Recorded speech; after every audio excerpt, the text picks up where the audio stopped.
Hello, everyone. Dr. Yonit Arthur here. You are on the Steady Coach, and welcome back to another unedited video as part of the Ask Dr. Yo series, in which I answer some of your important questions. And here's an important one. Why did my doctor tell me that there was no cure for my chronic dizziness symptoms or my tinnitus? And in this video, I'm addressing medically unexplained chronic dizziness symptoms, as I do pretty much everywhere on my channel, and medically unexplained chronic tinnitus. So, sounds that you're hearing in your ears that are not medically explained. So, first of all, let me start by saying that if this was the message that you received from your medical providers, I am so sorry. I think medical providers really underestimate how much statements like this can impact both the mental and emotional well-being of their patients. But I think even more importantly, they severely underestimate how much this impacts people's ability to recover from symptoms like these.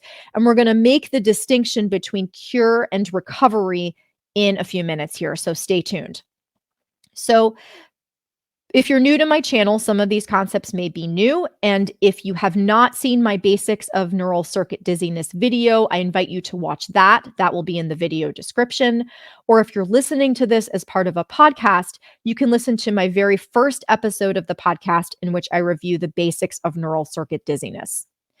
But for those of you who have been initiated, or for those of you who already know a little bit about chronic medically unexplained dizziness and tinnitus, these symptoms are being driven by a brain prediction problem.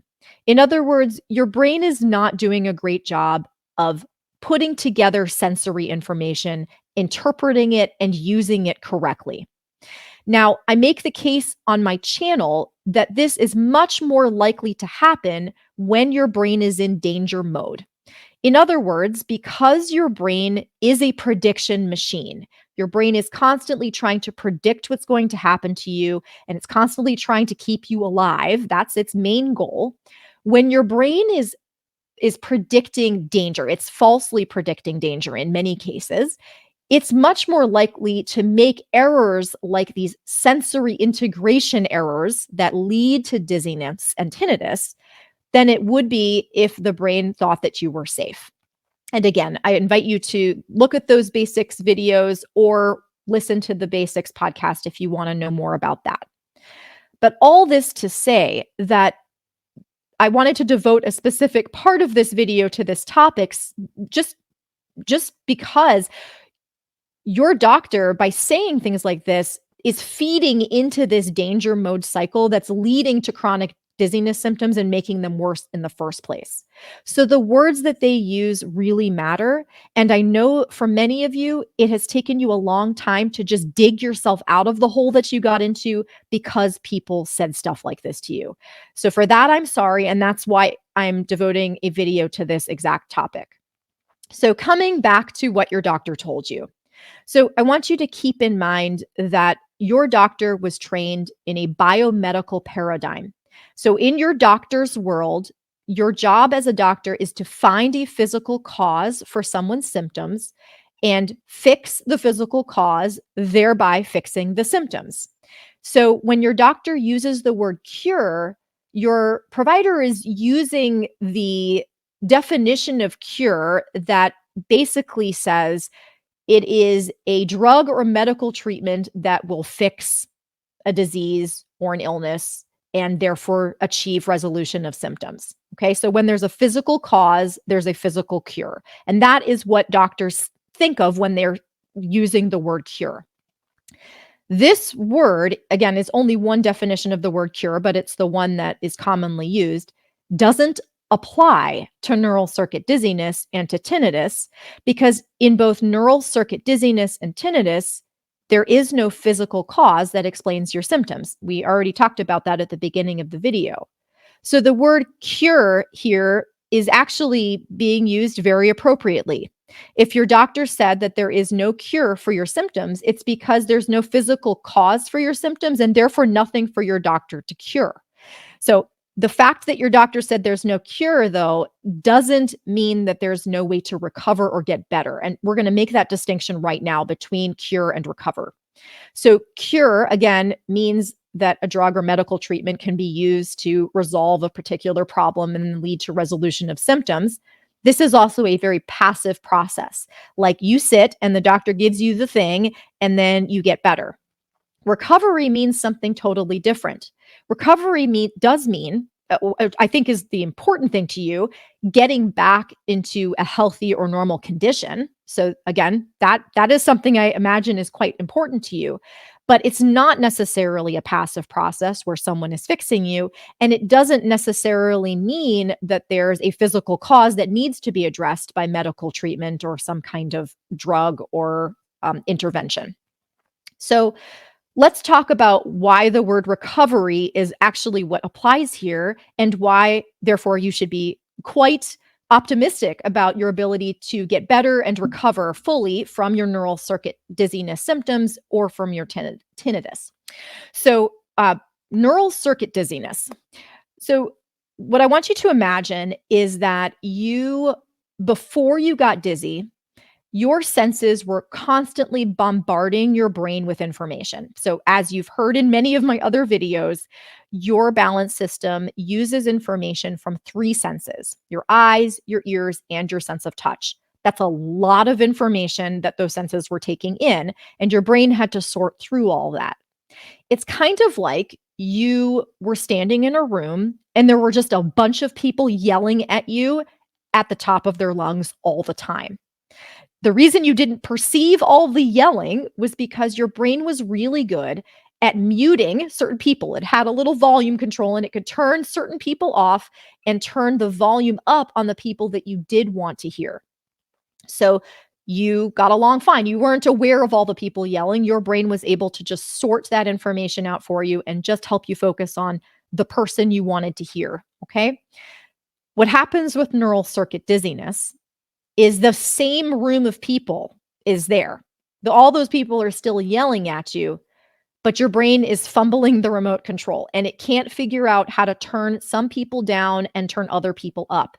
So you're confused. You're getting overwhelmed by all these people yelling at you. That's dizziness. So the problem here, and why I went into this metaphor in the first place, is not the yelling people. We don't need to cure the yelling people. We need your brain to figure out how to use the remote control. We need your brain to figure out how to sort through that sensory information from your eyes, ears, and sense of touch correctly so that you can balance again, so that you don't have symptoms anymore. So the word recovery here is the process of your brain learning to sort through that sensory information. There's nothing to cure, but there is absolutely something to recover from. You don't need to be cured of the people yelling at you. You need to recover from your brain not being able to figure out where to turn the volume up and down. So recovery is totally possible. Tinnitus. Tinnitus is a little bit different. So I like to think of tinnitus as basically your brain misinterpreting normal brain noise. So all brains make some noise. There's some neural noise. There's some electrical noise in your brain all the time. Way before you had tinnitus, you always had noise in your brain. I think of it kind of like fan noise. Like when you have a machine running, you'll hear that low hum fan noise. So brains have fan noise, okay? And again, that's normal. The issue with tinnitus is sometimes the fan noise gets louder when someone has hearing loss. And sometimes, and this is the case actually, I think probably for the majority of you, it's not really that the fan noise has changed. It's that your brain is interpreting the fan noise as something important. So try this for me. If you are sitting at a computer right now, or if you have an air conditioning running in your home, I want you to stop, pause, and see if you can hear the fan noise. When you pay attention to it, do you hear it? Right? So when you're not paying attention to it, your brain just sorts through that. You don't even notice it. But when I tell you to pay attention to it, you notice it. Something similar is going on with tinnitus. Your brain is getting the message that the tinnitus is important and it's turning the volume up so that you hear it. So, to come back to this idea of recovery versus cure, the fan noise is normal. We don't need to cure brain noise. In fact, I like the fact that you have electrical noise going on in your brain because it means that you're alive. Okay, that's not abnormal. It's totally normal to have electrical noise in your brain. What we're worried about is simply if your brain is not doing a good job of turning that volume dial up and down the way that it should. So there's no cure for brain noise, nor should there be. There is recovery. There is a process through which your brain learns not to turn the volume dial up on the brain noise. So, in both of these cases, with medically unexplained chronic dizziness and medically unexplained tinnitus, what we're dealing with here is a recovery process. We don't need a cure. We need you to recover.